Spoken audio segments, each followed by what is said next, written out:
Malay sir, ভরণ পোষণের যে ব্যাপারটা আর কি, বাচ্চা মায়ের কাছে থাকুক অথবা বাবার কাছে থাকুক, এই সময়টা ভরণ পোষণটা কে চালাবে, কতদিন চালাবে? এটা হচ্ছে ভরণ পোষণটা চালাবে হচ্ছে বাবা। জি, এটাই হচ্ছে আমাদের দেশের আইন। জি, এবং এটা হচ্ছে ছেলে বাচ্চার ক্ষেত্রে 18 বছর, যদিও এটা আমি খুবই আপত্তি করি।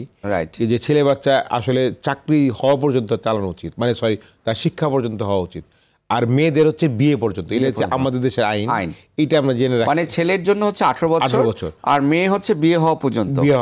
এটা হচ্ছে আমাদের দেশের আইন। এবং বিয়ের খরচ তো বাবারও চালানো দিতে হবে। এবার যেটা বাবার জন্য, মানে আমাদের দেশের আইন। কিন্তু যেমন আমাদের প্রতিবেশী দেশে কিন্তু শুরু হয়ে গেছে, যেখানে বলতেছে যে মা যদি কর্মজীবী হয়, মাকেও কিছু মেনটেনেন্স যদি বাবা অক্ষম দিতে হবে।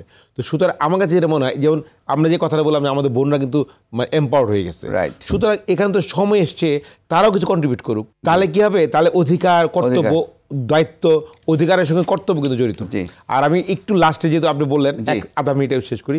আমি সালাউদ্দিন স্যার, আমারও স্যার, উনি যেহেতু আমার ডিপার্টমেন্টের স্যার, তো আমি যেটা বলতে চাচ্ছিলাম, একেবারে এই কথা কিন্তু আমি অনেক জায়গায় বলার চেষ্টা করি, যে আপনি ওয়ান স্টপ সেন্টার করেন, সেটা ফ্যামিলি কোর্টকে স্ট্রেনথেন করেন, দরকার বলে ফ্যামিলি কোর্টে বিভিন্ন জায়গায় ক্ষেত্র করেন।